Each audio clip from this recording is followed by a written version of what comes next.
Hi everyone, my name's Philip and welcome to my channel. Today I'm going to compare HiveOS to Minerstat, and I've been trying out Minerstat for the last 2 days. What's prompted me to try out something else other than HiveOS is I want something that can do automatic profit switching. It's currently June 2022, the merge is approaching, and crypto profitability is way down. So I need something that can examine the algorithms, the coins, figure out what the most profitable thing to mine is, and then just simply do that automatically. Right, when you first log into Hive, this is a typical view you see, a list of your farms you've got available. You click on the farms, you can see all the rigs available. I've just got my test rig up in HiveOS now. With Minerstat, when you first log in, it's more like a business. So first of all, you get an overview of the market. So you can customize what you see here. I've just got the top crypto coins I'm interested in. Next, it shows you an overview of what your different workers are mining. So at the moment, I've got 2 workers on Minerstat, and they're both mining ETH via 2 miners. Next, it shows you what you're earning overall. At the moment, per day, I'm earning 14 New Zealand dollars. I'm spending $10 on electricity, and so I'm making a gross profit of $3.29. Then it shows all the pools you're mining to at the moment. And then lastly, it shows you, this is customizable. You select the algorithms you see, but for each algorithm you're interested in, it shows you what the top performing pools are for each of those algorithms. It also shows you other coins, like for Capel, it shows you other coins that use that same algorithm that you could consider mining that are more profitable. Next, I'd like to show you the things that are only available in Minerstat, and then I'll show you the things that are available in both of them. So the first thing in Minerstat is it has the concept of themes. So I'm currently I'm currently using the hacker theme. So if you sign up for an account that defaults to the light scheme, so your one might look a little bit different to my one. The next unique feature to Minerstat I'd like to show you is benchmarking. So what benchmarking does is you can set up a test for a rig, and then you can give it a list of algorithms and a list of miners, and then ask it to spend, for instance, 2 minutes on each algorithm and each miner. And what that'll do is automatically find out the highest performing miner on your rig for each algorithm, and also the one with the lowest energy consumption, as well as the one that has the best efficiency. So when I set up my rigs, I just give them a whole mix of things I'm interested in doing, and then I just pick out, at the moment, I choose to pick out the ones that just have the best speed. The next feature that's unique to Minerstat is the profit switching. So you can, with most of the screens in Minerstat, you can select all the workers you want to work on. I've set mine up just per rig at the moment. All right, so what happens is you give it a list of things you'd like to mine. So for instance, I can say I am interested in mining on two miners mining ETH, which is there. You can select pool. So that's what you'd like to do. And then you select the pool you want to mine. So in this case, it might be 2 miners ETH. I select the wallet I want to store it in. And then I tend to use the benchmark, and then I select the miner I want to use. So in this case here, I'll show you some I've got set up here. So I have ETH for 2 miners set up, and I also have ETH for NiceHash set up. Also Zellhash / Flux and Capel via NiceHash. So what the profit switching does is for your rig, it'll work out the most profitable combination of these every 10 minutes. So for instance, it'll work out, is it more profitable to mine ETH via 2 miners or ETH via NiceHash, or one of these other combinations. Now, the way it does that is it needs to know the hash rate and power consumption of your rig for each of the algorithms you want to do. And that's where that benchmarking comes in. So if you've done a benchmark, you can say, I want to fill in the test results from whichever benchmark I did. You can also just simply type in these numbers if you know them. This Minerstat also has a database, so you can look up the database and fill it in. Some other options here, rather than just using these static values, you can ask Minerstat to fill these in based on the miner's performance. If you fill in, so you got with profit switching, you've got a couple of options. So you could just optimize on pure yield. If you did that, you just set the power cost to 0. If you're interested in optimizing on gross profit, so profit after your power costs, then you fill in the electricity costs. Now this says how different these have to be before it'll consider switching. So it's currently set to 1%. So let's say I was mining on 2 miners, and then NiceHash was 0.5% more profitable. It wouldn't switch in that case till it hit 1. So you can set this to be any number you want, and then this is the minimum amount of time it can mine on one of your combinations before it'll consider switching. So you want to make sure these aren't too low. So let's say you set it down to the minimum of every 10 minutes. So what happens is at the end of 10 minutes, if it found one of the other combinations was more profitable, it would simply switch to it. But your miners would have a whole lot of, your workers would have a whole lot of in-flight calculations they were already doing, and those results will get biffed away. They're like invalid shares. So you don't want to be biffing away work too frequently. So you want to mine for a reasonable period of time to keep it efficient. There's a couple of different ways that it uses for calculating reward. And it has, I haven't used this feature. I've only been using Minerstat for 2 days now, but this is where you're doing multiple algorithm mining to pools.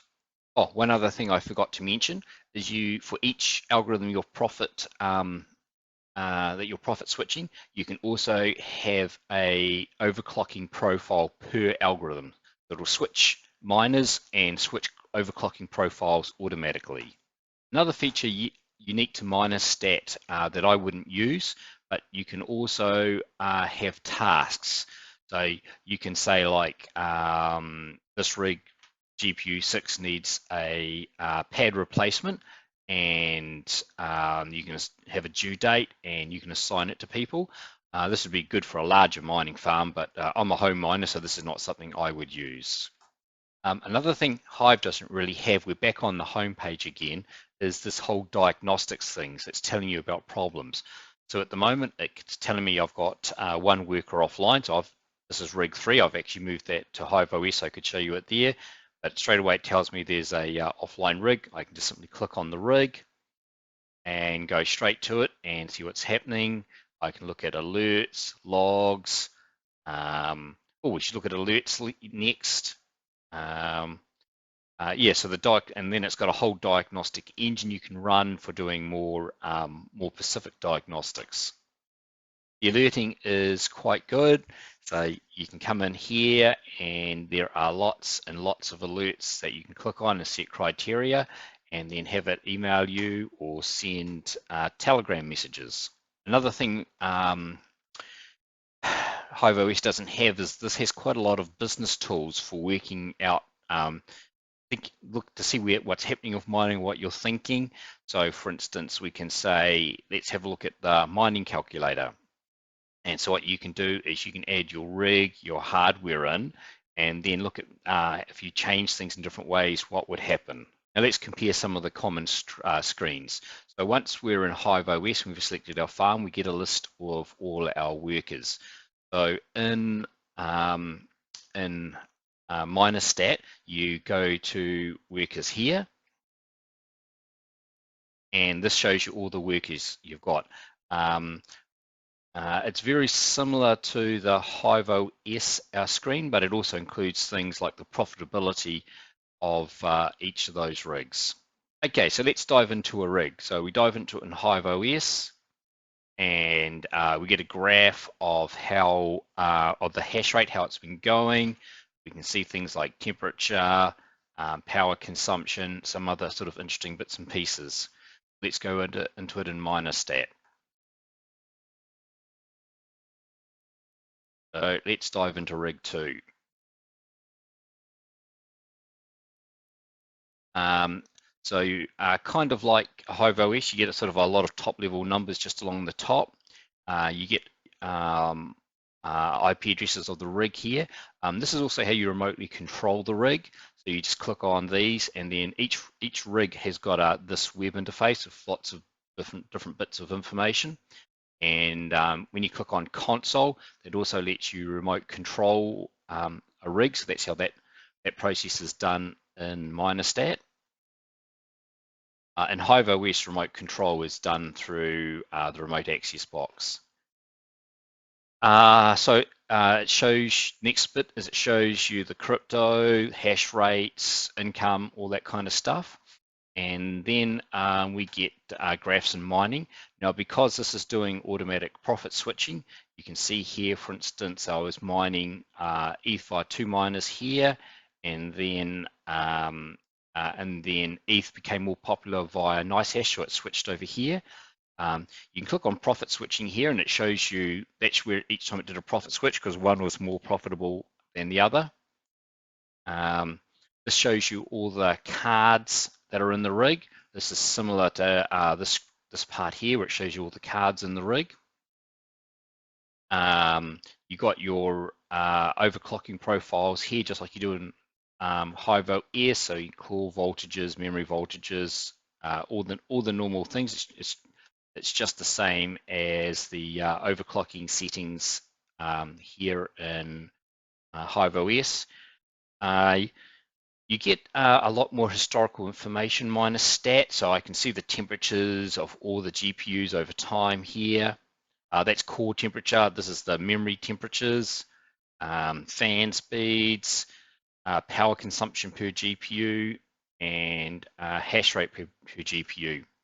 When you've got profit switching enabled, it tells you that what it would be earning on all your different settings, and then of course it's using the most profitable one at the moment, but you can see how far off the next one is at the moment. Now, when you're setting up HiveOS, you start by going into wallets, and then you add a wallet.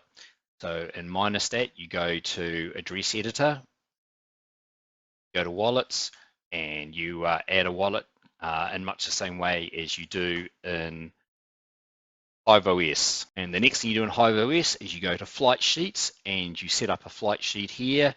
So you select a coin, a wallet you want to mine to, a pool to use, a miner to use, and give it a coin, create the flight sheet, and you're done. Minerstat does have a similar concept, but I've found what I tend to do is in Minerstat, you don't need to do that if you just want to configure a rig.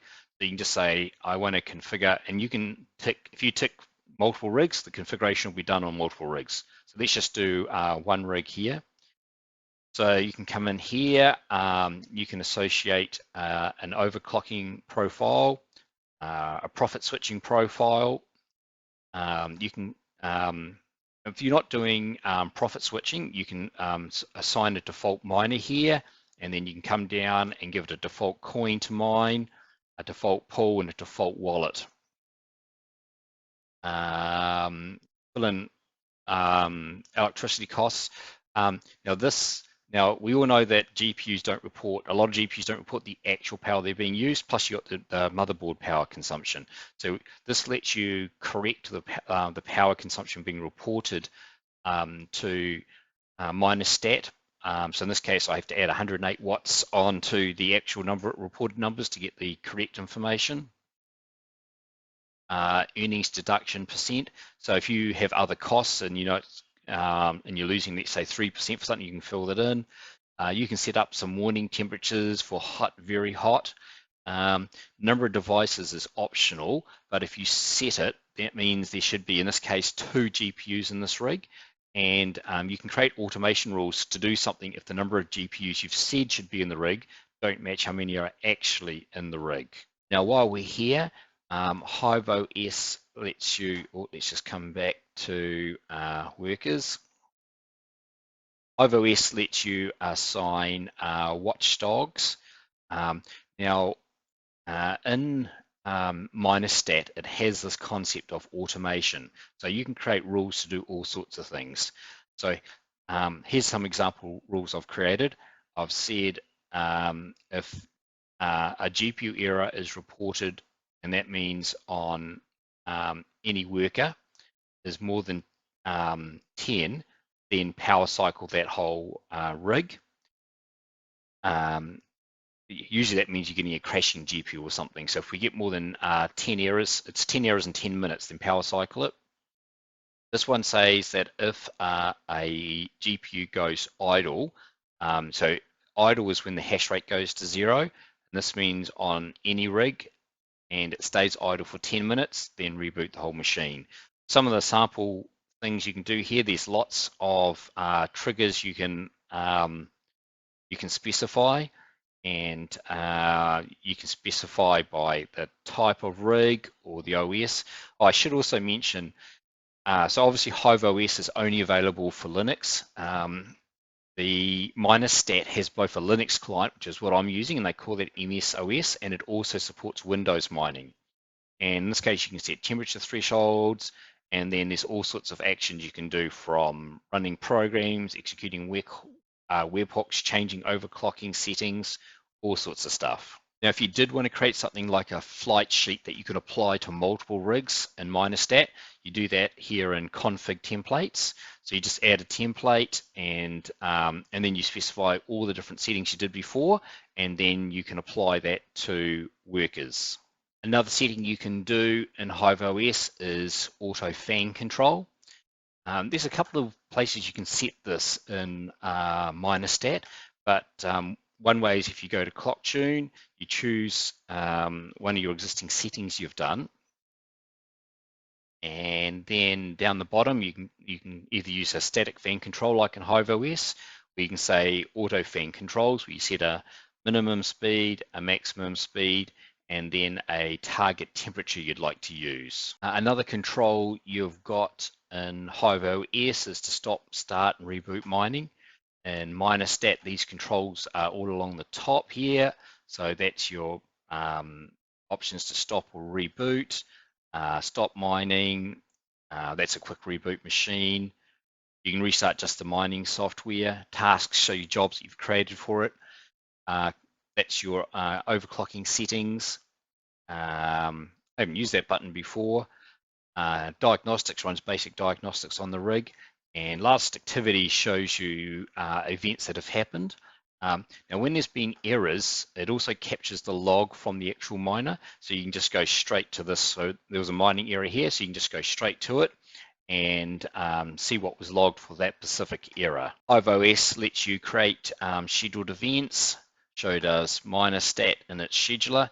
I haven't needed to create a scheduled event yet, so I haven't got anything too interesting to show you there.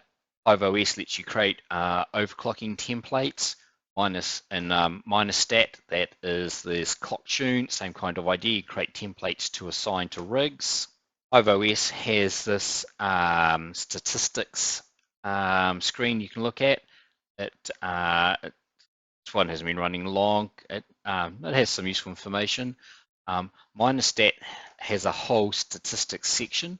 HiveOS really only has this, it's the worker statistics section. The other bits here aren't really in HiveOS, but you can see it's quite detailed and giving you lots of information about your worker. There aren't any other real features left in HiveOS. Minerstat has them all. Some things I haven't shown you yet is the Minerstat control room.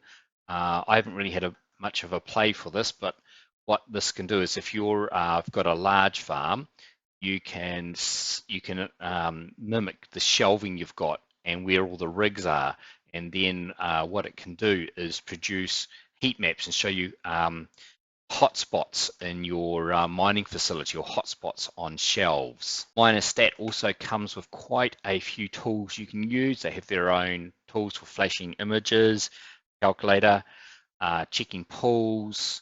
No idea what that one does. I don't have any ASICs. Sonar is quite interesting. So what it does is it does a pretend connection to mining pool, so you can determine which one's got the lowest latency.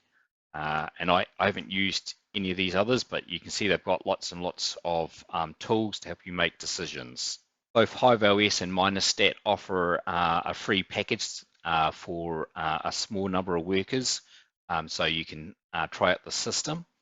Minerstat, it's 1, HiveOS, it's 4, although it's only really 1 if you're not mining Ethereum with them. So basically, you get free work with both of them. HiveOS charges $3 per rig per month, and Minerstat charges 1.52 euros, which is about $1.60 US. The 160 versus $3, so it's about sort of half the price. So from what I can see, Minerstat does everything that HiveOS does at half the price. Plus you get a whole lot of business features, such as being able to easily surveil the market, a whole lot of statistics and tools to aid you in making calculations to decide what to do, and really powerful things such as profit switching. So you can just set up the system for the different options you're interested in mining, and it will switch automatically between them without you having to do anything. I hope you found that comparison of HiveOS and Minerstat useful. I'm going to leave a link for another video you might find interesting in the corner, and a picture of my face, which will let you see other videos on my channel. Thanks for watching.